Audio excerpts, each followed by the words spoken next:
The dying cigarette in my hand sizzled like a fuse, the smoke curling in lazy spirals toward the low basement ceiling. I touched the wrong wire.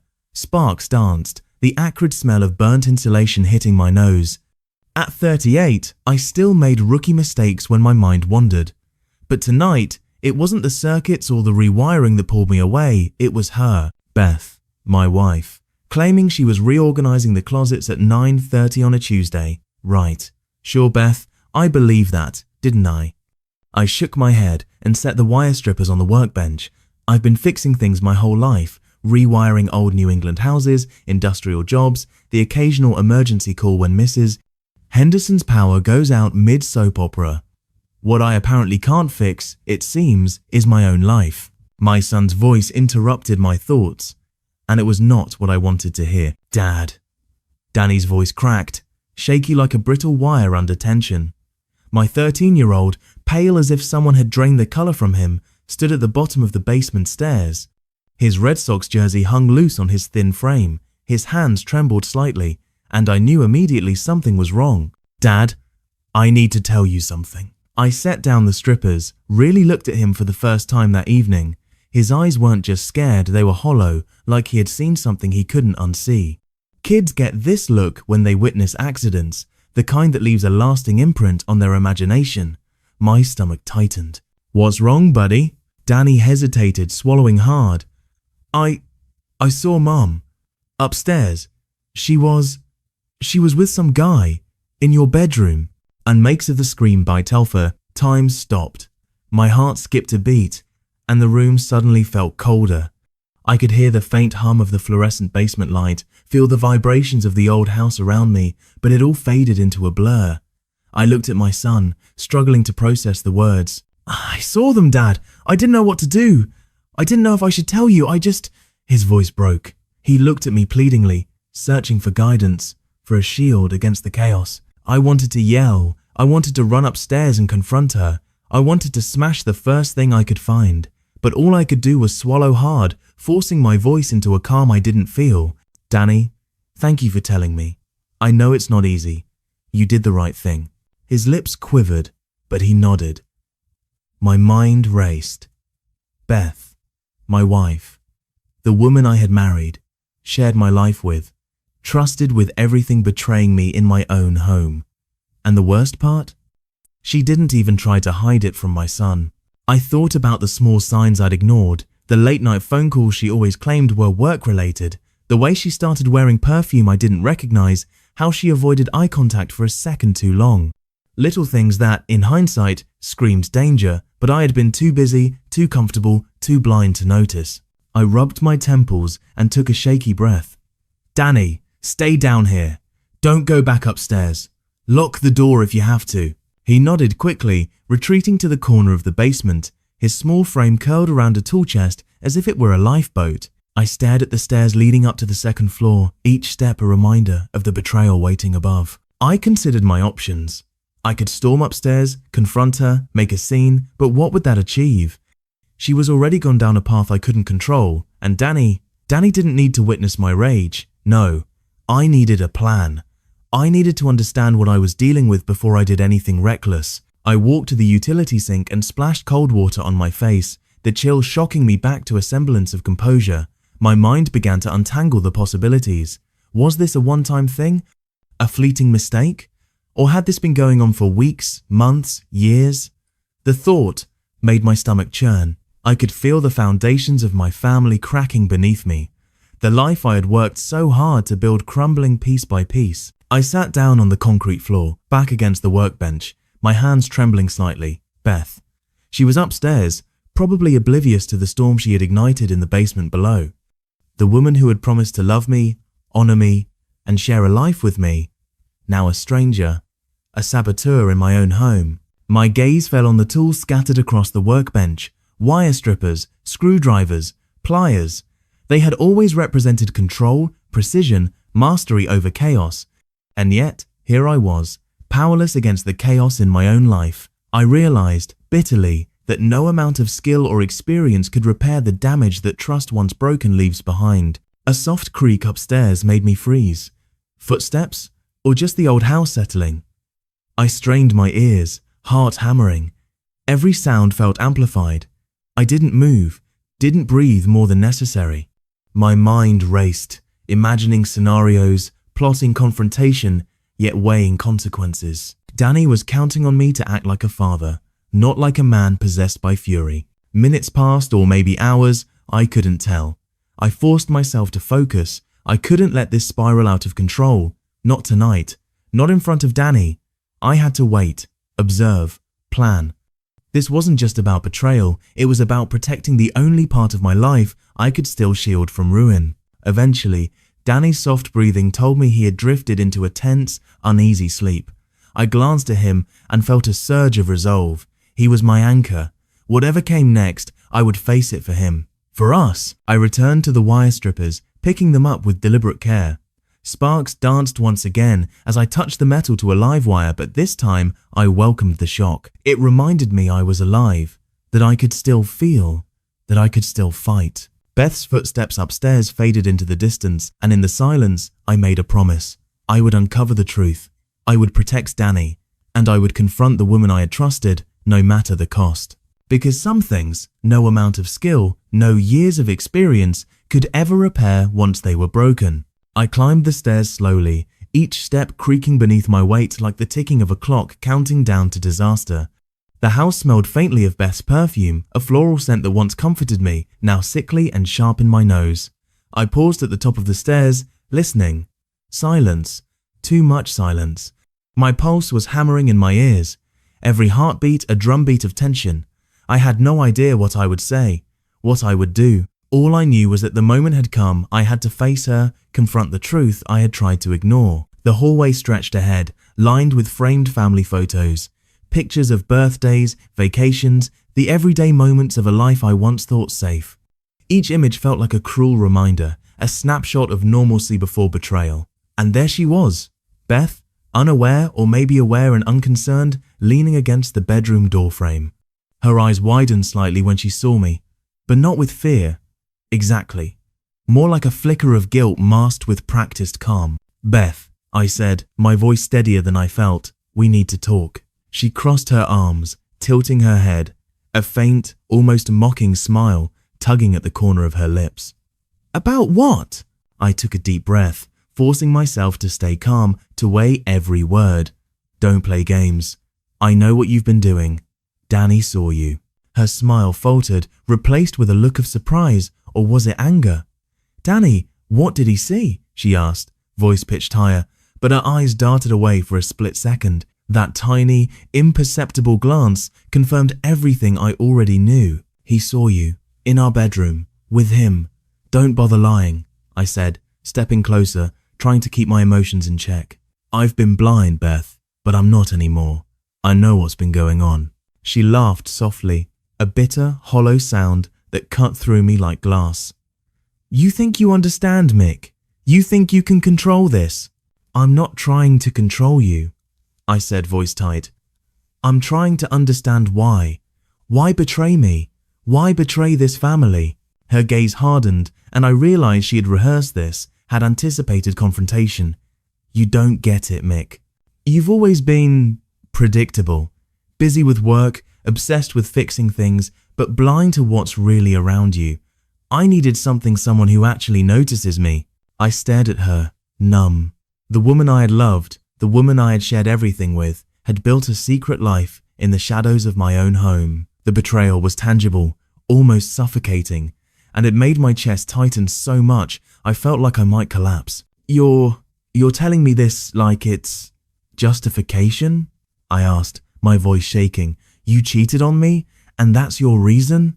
She didn't answer immediately. She simply looked away, biting her lip, then finally met my eyes, with a strange mixture of defiance and guilt. I didn't mean for it to happen this way. But yes, this is my life too, Mick.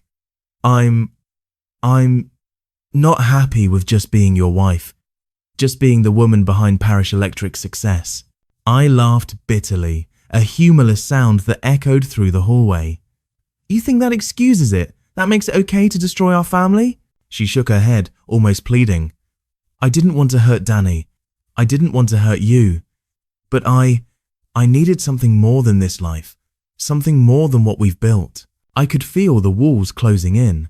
My mind raced, alternating between rage and disbelief. My hands were clenched into fists, nails digging into my palms. Danny was downstairs. He was the reason I had to restrain myself, the reason I couldn't lose control. But the thought of my son witnessing this, the woman who gave him life, the woman I trusted breaking everything, it was unbearable. You're supposed to protect him, Beth. He's 13. He's already scared, and I stopped myself. I couldn't finish. I didn't want to say the words that would make it more real. She stepped closer, cautiously, almost tenderly. Mick, I didn't plan for this. I didn't plan to hurt you or him. I never thought it would go this far. I shook my head, fighting the urge to scream. You never think, do you? You only act. And now, Danny, he's seen it. He knows. Do you realize what you've done? Her eyes glistened, and I realized she was crying. Small, almost imperceptible tears, but tears nonetheless. And yet, I didn't feel relief. I didn't feel sympathy. I felt a chasm opening between us, a gap too wide to bridge. We stood there in silence for a moment. The only sound, the faint hum of the house, the ticking of a distant clock, and the soft thud of my own heart. Finally, I spoke.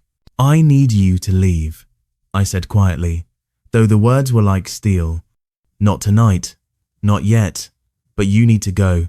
I need to think. Danny needs to think. We need space to breathe without this poison between us. She nodded, but her face was a mask of defiance and sorrow. And if I refuse, I'll make sure you don't hurt him again, I said, my voice calm but deadly. This isn't a threat, it's a promise. One way or another, I will protect my son. I will protect this house. She didn't respond. She simply turned and walked down the hall, her heels clicking softly on the wooden floor, the sound echoing like a death knell. I watched her go, feeling a hollow emptiness settle into my chest. The bedroom door clicked shut behind her, a barrier between what was left of trust and the reality of betrayal. I sank to the floor, my back against the wall, sliding down until I was sitting with my knees pulled to my chest. The adrenaline was fading, leaving only exhaustion and grief. My mind replayed every detail Danny had told me, every lie Beth had told me over the years, every small inconsistency I had ignored. It all converged into a single, bitter truth. My life as I knew it was gone. I thought about the future. Divorce, counseling, legal battles. The questions blurred together, overwhelming me. But one thing was clear. I couldn't let this destroy Danny. Not him. He was the only part of this life that mattered, the only part I could salvage from the wreckage. I closed my eyes, taking shaky breaths, trying to gather some sense of control. I needed a plan. I needed clarity. Rage, betrayal, and hurt would not solve anything, not now. I had to be smarter, sharper, more deliberate than Beth. I opened my eyes and looked around the hallway, at the photographs, the walls, the home we had built. All of it felt tainted, infected with her deceit. But even amidst the devastation, a flicker of determination ignited. I had spent my life fixing broken things. Houses, circuits, systems, and now, maybe it was time to fix my family, or at least protect what remained. I stood up slowly, feeling the weight of exhaustion and anger settle onto my shoulders. The night stretched ahead, long and uncertain, but one thing was certain: nothing would ever be the same. The confrontation was over, but the fallout, the chaos, the unraveling of everything I thought I knew was just beginning. And deep down, I knew that the hardest part was still to come. The house was quiet, but the silence felt heavier than any noise I'd ever heard. I sat at the kitchen table, hands wrapped around a mug of lukewarm coffee, staring at the steam curling into the air as if it could carry away the tension suffocating the room.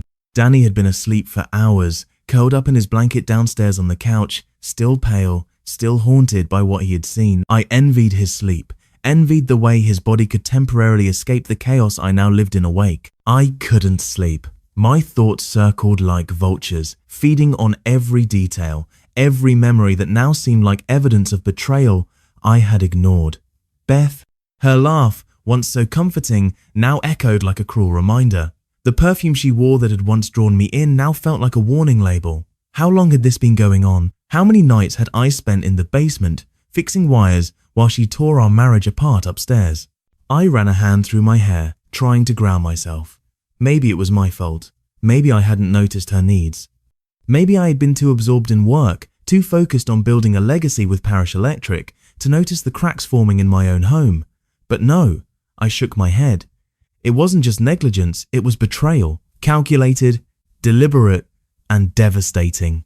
Danny stirred in his sleep, murmuring something that sounded like my name. I wanted to go down to him, hold him, tell him everything would be okay, but I knew there were no guarantees. Not anymore. I moved to the basement, seeking the familiar solace of my tools. The wire strippers, the screwdrivers, the pliers, they were orderly, predictable, controllable, unlike life upstairs. I picked up the wire strippers, feeling their cold metal in my hands. Sparks flew when I touched a live wire, a small jolt reminding me I was still alive, still capable of action. The phone rang. I jumped, almost dropping the mug. It was Beth. I didn't answer. Minutes later, a text came through. "We need to talk. Please." I stared at it, the words taunting me. "We need to talk," as if a conversation could erase months of lies. I didn't respond. Not yet. I needed space. I needed clarity. The next morning, Danny came down slowly, dragging his feet, eyes heavy with fatigue. He avoided looking at me directly, sitting at the kitchen table and pushing cereal around on his plate. "Dad," he whispered finally, Is Mom leaving?" I felt a pang in my chest. I wanted to give him a simple answer, a comforting answer, but there wasn't one. "I don't know yet, buddy," I said gently. "I just know we're going to figure this out together." His eyes flicked up at me, searching, desperate for reassurance.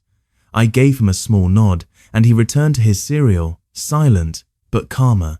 For now, I spent the day avoiding confrontation with Beth, letting the house settle into uneasy normalcy. I worked on a rewiring project in the garage, letting my hands move automatically while my mind worked through strategies. Legal consultations, divorce, custody arrangements. I hated the thought of dragging my family through courts, but protecting Danny was non-negotiable. Late that afternoon, she appeared in the doorway, suitcase in hand. Her eyes were red, her hair slightly disheveled. I can't stay here anymore," she said softly. "Not right now. I'll find a place. Give us some space." I didn't speak immediately. I watched her, memorizing her face, the features I had loved and trusted. Now they were foreign to me, tainted by the deceit I had discovered. "Fine," I said finally. "But you need to know, this isn't just about leaving. This is about consequences. Danny, he's the priority. If anything affects him negatively, I will make sure you're held accountable." Her lips pressed into a thin line, but she didn't argue. She nodded, turned, and left.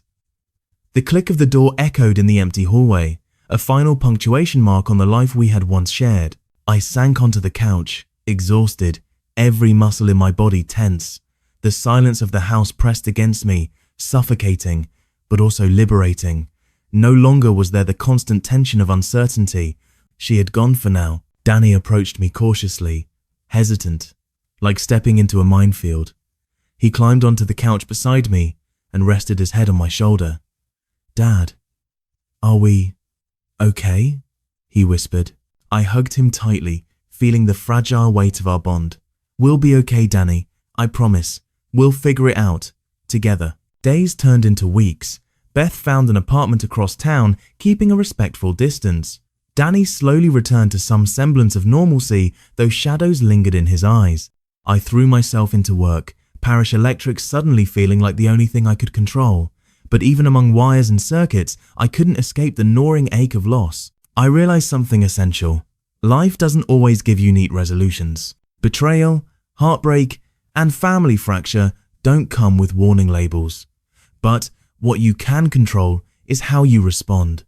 I chose Danny. I chose stability. I chose to protect the part of my life that still mattered. And in that choice, I found a strange, painful kind of strength. I still fix houses. I still fix wiring. But now, I also fix the spaces in my life where trust once lived, carefully, deliberately, protecting what can be saved. Some things will never be the same. Some things will always hurt, but at the end of the day, we endure, we survive. And sometimes, surviving is the only victory left. Because life isn't about perfection, it's about resilience. And in my basement, surrounded by tools, with Danny asleep upstairs, I finally felt like I was ready to face the rest of my shattered world.